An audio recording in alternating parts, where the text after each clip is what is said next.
بسم اللہ الرحمن الرحیم۔ حضرت موسیٰ علیہ السلام کا واقعہ ہم آپ کے سامنے بیان کر رہے ہیں۔ آج آپ کی پیش خدمت ہے اس کا تیسرا حصہ۔ چنانچہ دوسرے حصے کے اندر ہم نے آپ کے سامنے بیان کیا تھا کہ حضرت موسیٰ علیہ السلام مدین پہنچے، پھر وہاں حضرت شعیب علیہ السلام کے گھر پہنچے اور اللہ رب العزت نے آپ کے رہنے اور کمائی کا انتظام بھی کر دیا، اور وہیں پر حضرت موسیٰ علیہ السلام کی شادی اور نکاح بھی حضرت شعیب کی بیٹی سے ہو گیا۔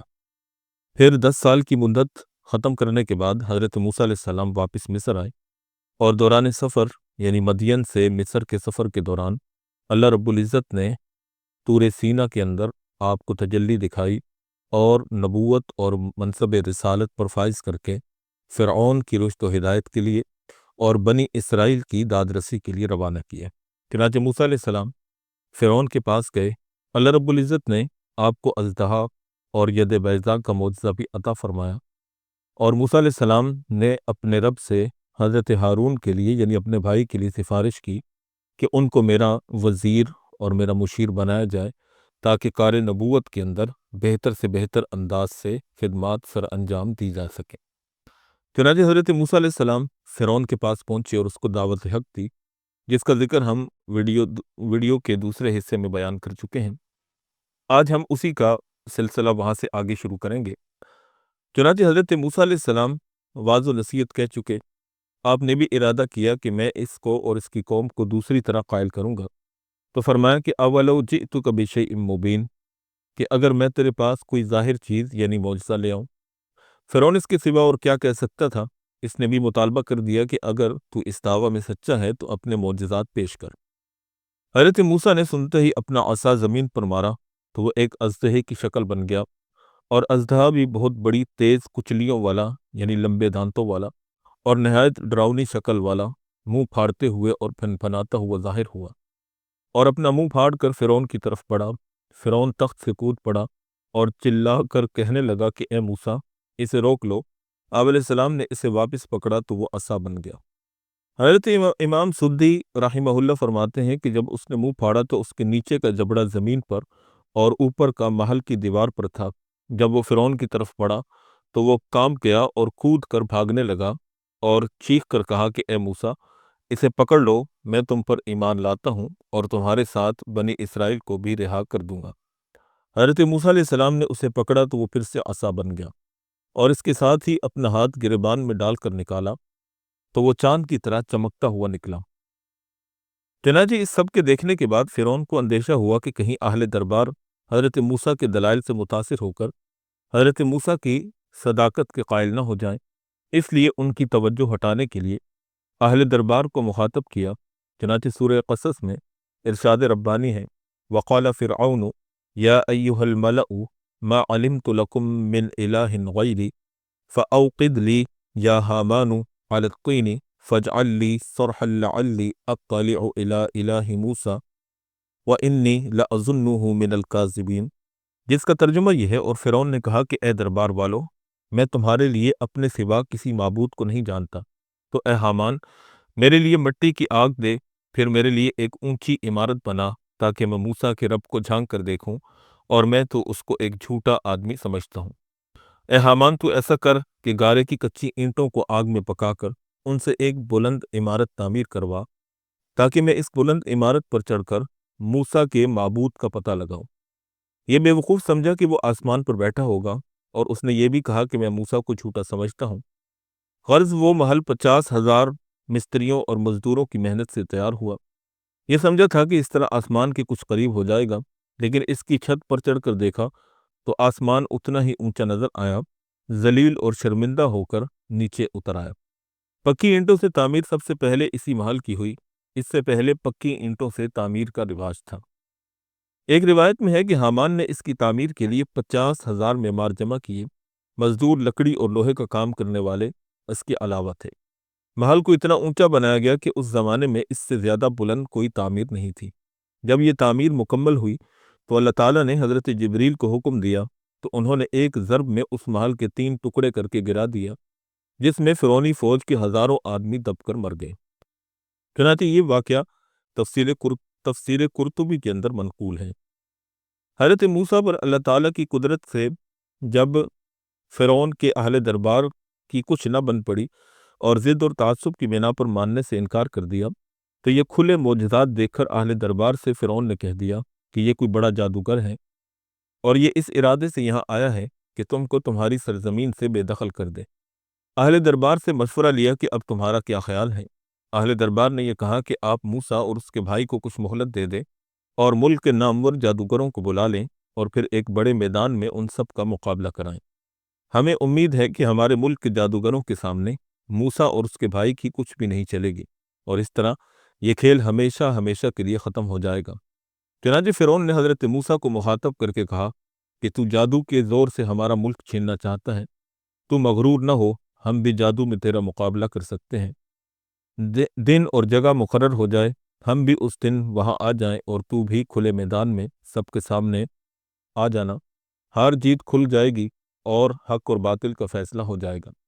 حضرت موسیٰ علیہ السلام نے فرمایا کہ مجھے منظور ہے اور میرا خیال ہے کہ اس کے لیے تمہارے عید کا دن مناسب ہے۔ چنانچہ سورہ طٰہٰ میں فرمایا کہ قَالَ مَوْعِدُكُمْ يَوْمُ الزِّینَةِ وَأَن يُحْشَرَ النَّاسُ ضُحًى۔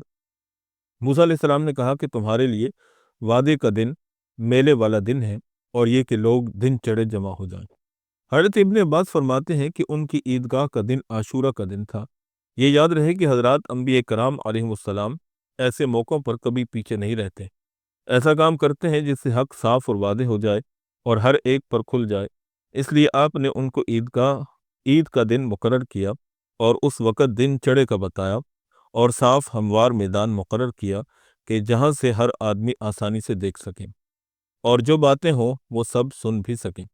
حضرت وہب بن منبہ رحمہ اللہ فرماتے ہیں کہ فرعون نے مہلت چاہی تو حضرت موسیٰ نے انکار کیا، اس پر وہی اتری کہ مدت مقرر کر لو۔ فرعون نے 40 دن کی مہلت مانگی تو وہ قبول ہو گئی۔ یہ روایت تفسیر ابن کثیر کے اندر منقول ہے۔ مدت مقرر ہو گئی، دن اور وقت اور جگہ کا تعین بھی ہو گیا، تو فرعون نے ادھر ادھر سے جادوگروں کو جمع کرنا شروع کر دیا۔ اس زمانے میں جادو کا بہت چرچا تھا اور بڑے بڑے جادوگر موجود تھے۔ مقررہ وقت تک جادوگر بھی جمع ہو گئے۔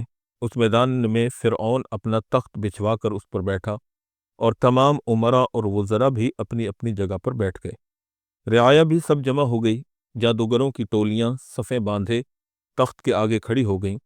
فرعون نے ان کی کمر تھونکنی شروع کر دی، یعنی ان کی ہمت بندھانا شروع کر دی اور کہا کہ آج اپنا وہ ہنر دکھلاؤ کہ دنیا میں یادگار رہ جائے۔ تو جادوگروں نے کہا کہ ہمیں اس کا انعام بھی ملے گا یا نہیں؟ چنانچہ سورہ شعراء میں اللہ نے اس کو یوں بیان کیا، فَلَمَّا جَاءَ السَّحَرَةُ قَالُوا لِفِرْعَوْنَ أَإِنَّ لَنَا لَأَجْرًا إِن كُنَّا نَحْنُ الْغَالِبِينَ۔ اس کا ترجمہ یہ ہے، پھر جب جادوگر آئے تو انہوں نے فرعون سے کہا کہ ہمارے لیے کوئی انعام ہے اگر ہم غالب رہیں؟ فرعون نے جواب دیا، نعم وَإِنَّكُمْ إِذًا لَّمِنَ الْمُقَرَّبِينَ۔ اس نے کہا ہاں، اور تم اس صورت میں قریبی لوگوں میں شامل ہو جاؤ گے۔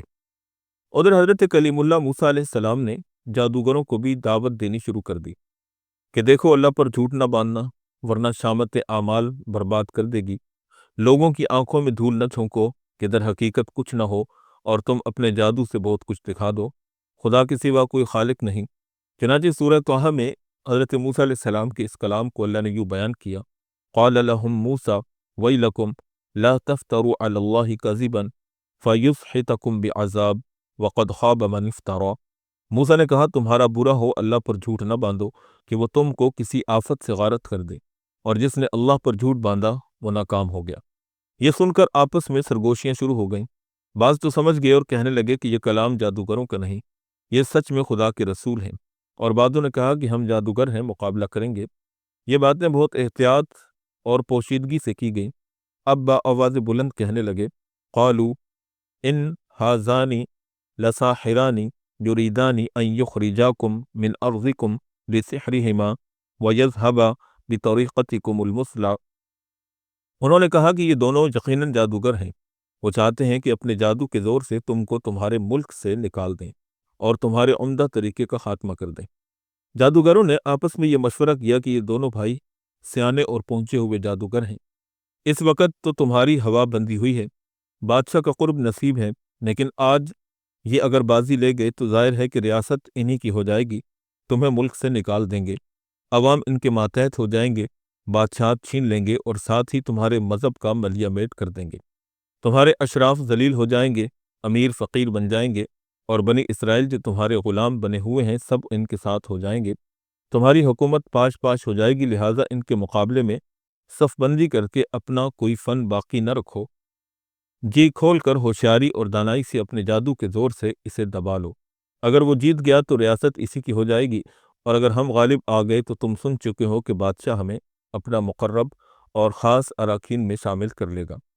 جادوگروں نے حضرت موسیٰ علیہ السلام سے کہا کہ تم اپنا وار پہلے کرتے ہو یا ہم پہلے کریں؟ حضرت موسیٰ کلیم اللہ علیہ السلام نے ان کو فرمایا کہ تم پہل کرو۔ چنانچہ انہوں نے اپنی لکڑیاں اور رسیاں زمین پر ڈال دیں اور کہنے لگے کہ بعزت فرعون انا لنحن الغالبون، فرعون کے اقبال کی قسم، بلا شبہ ہم ہی غالب رہیں گے۔ انہوں نے لوگوں کی آنکھوں پر جادو کر کے انہیں خوفزدہ کر دیا۔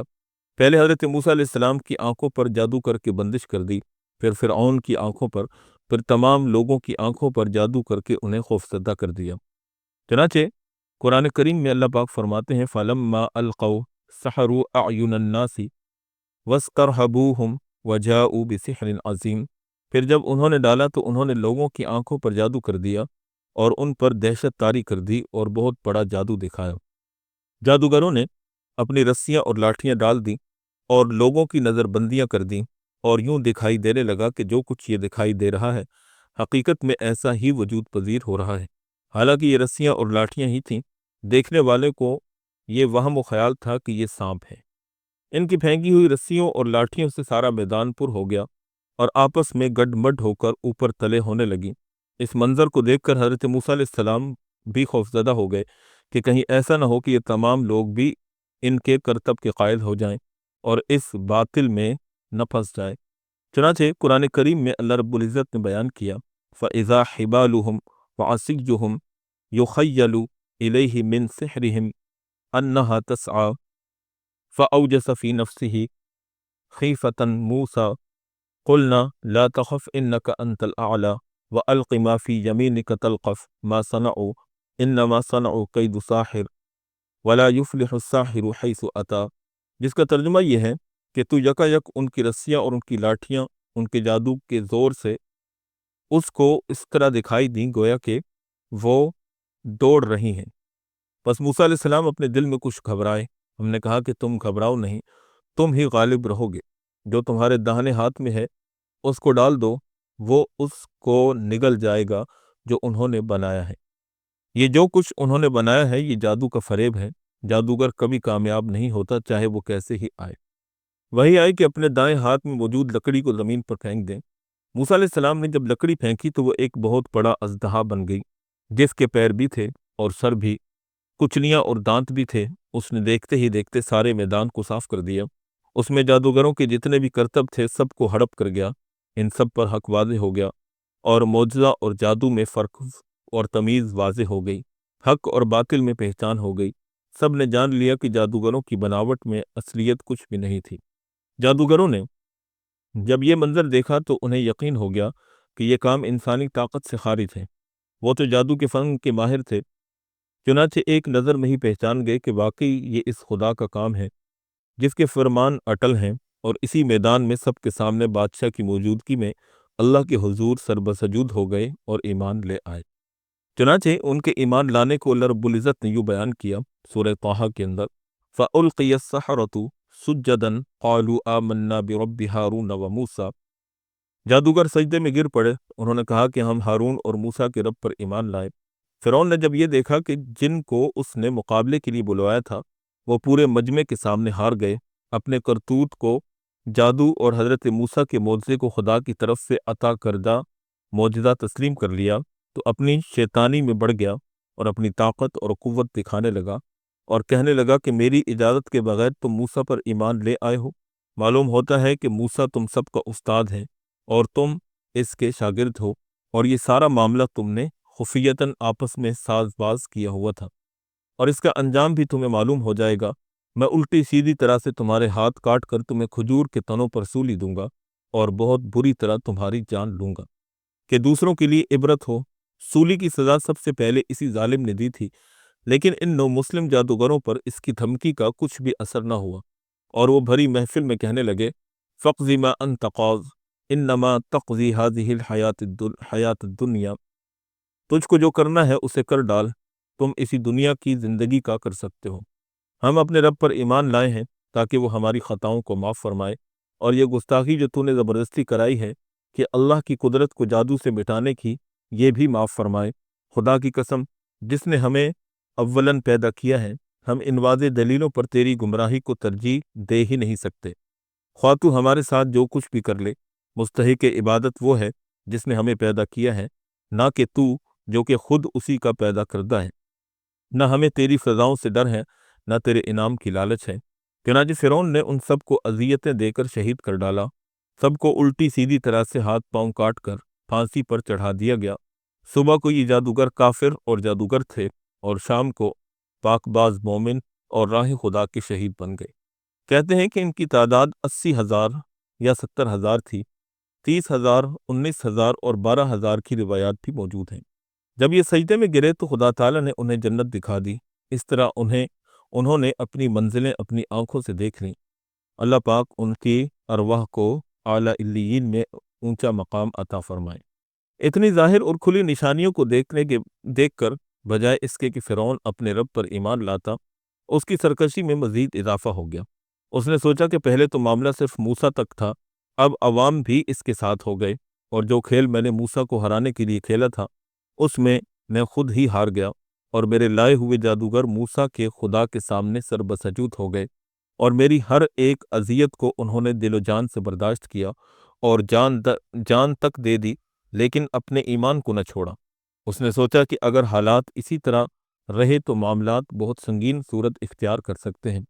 چنانچہ حکم جاری کر دیا کہ موسیٰ پر جو ایمان لائے ہیں ان کے ہاتھ جو لڑکے ہوں انہیں قتل کر ڈالو، اور جو لڑکیاں ہوں ان کو زندہ چھوڑ دو۔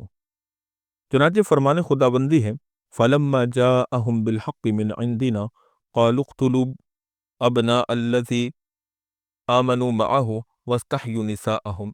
سورہ مومن کی آیت ہے جس کا ترجمہ یہ ہے، پھر جب وہ ہماری طرف سے حق لے کر ان کے پاس پہنچے تو انہوں نے کہا کہ ان لوگوں کے بیٹوں کو قتل کر ڈالو جو اس کے ساتھ ایمان لائے ہیں، اور ان کی عورتوں کو زندہ رکھو۔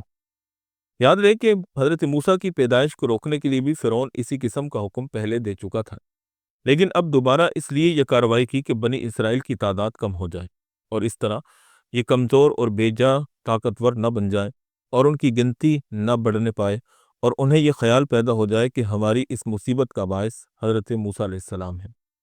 چنانچہ بنی اسرائیل نے حضرت موسیٰ علیہ السلام سے کہا کہ آپ کے آنے سے پہلے بھی ہمیں ایذا دی گئی، اور آپ کے تشریف لانے کے بعد بھی ہم ستائے گئے۔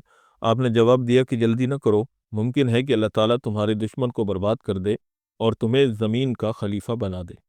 فرعون نے دیکھا کہ اس طرح بھی کام نہیں بن رہا تو اپنی قوم سے کہنے لگا کہ مجھے چھوڑو، میں موسیٰ کو قتل کروں، اور وہ اپنے خدا کو بھی اپنی مدد کے لیے پکارے، مجھے اس کی کوئی پرواہ نہیں۔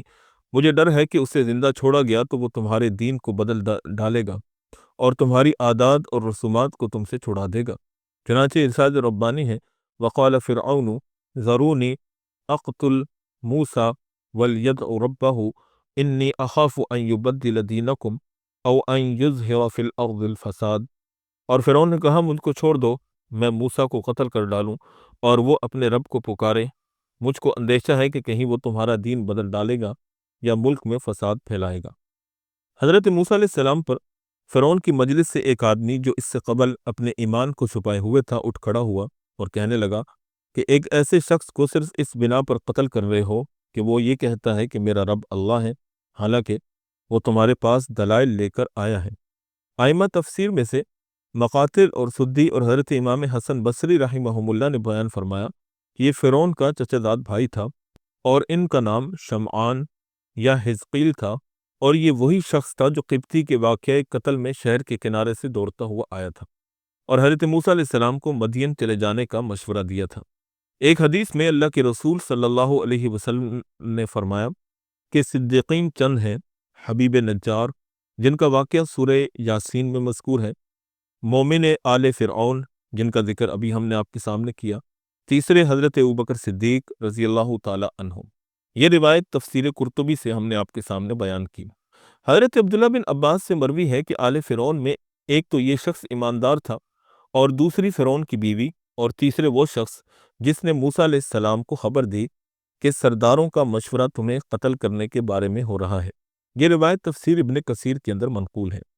یہ اپنے ایمان کو چھپائے ہوئے تھے، لیکن حضرت موسیٰ علیہ السلام کے قتل کی خبر کو سن کر ان سے ضبط نہ ہو سکا، اور کہنے لگے کہ ایک شخص کو تو صرف اس لیے قتل کر رہا ہے کہ وہ یہ کہتا ہے کہ میرا رب اللہ ہے۔ اگر وہ جھوٹا ہے تو جھوٹ تھوڑے عرصے کا ہوتا ہے، لیکن اگر وہ سچا ہے تو اس کے بتائے ہوئے طریقے پر چل، ورنہ خدا کا عذاب تمہیں آ گھیرے گا۔ خدا کا خوف کھاؤ اور قیامت کی ہولناک منظر سے ڈرو۔ جب حضرت یوسف تشریف لائے تھے تو تم ان پر بھی شک کیا کرتے تھے۔ جب وہ دنیا سے رخصت ہوئے تو تم نے کہا کہ اب خدا کسی کو رسول بنا کر نہیں بھیجے گا، اور اس نے لوگوں کو خوب آخرت کے عذاب سے ڈرایا اور اشارتاً اپنے ایمان کا اظہار بھی کر دیا۔ اور جب یہ دیکھا کہ میری قوم نہیں مانتی تو فرمایا فَسَتَذْكُرُونَ مَا أَقُولُ لَكُمْ وَأُفَوِّضُ أَمْرِي إِلَى اللَّهِ إِنَّ اللَّهَ بَصِيرٌ بِالْعِبَادِ۔ تم آگے چل کر میری بات کو یاد کرو گے، اور میں اپنا معاملہ اللہ کے سپرد کرتا ہوں، بے شک اللہ تمام بندوں کا نگران ہے۔ جب اس طویل مکالمہ اور نصیحت سے مومن آل فرعون کا ایمان لوگوں پر ظاہر ہو گیا تو اس کو فکر ہوئی کہ اب یہ لوگ اس کے در پہ ہو جائیں گے، اس لیے فرمایا کہ میں اپنا معاملہ اللہ کے سپرد کرتا ہوں، وہی بندوں کا محافظ ہے۔ امام تفسیر حضرت مقاتل نے فرمایا کہ ان کے گمان کے مطابق قوم فرعون کے در پہ ہوئی تو یہ پہاڑ کی طرف چل نکلے اور ان کی گرفت میں نہ آئے۔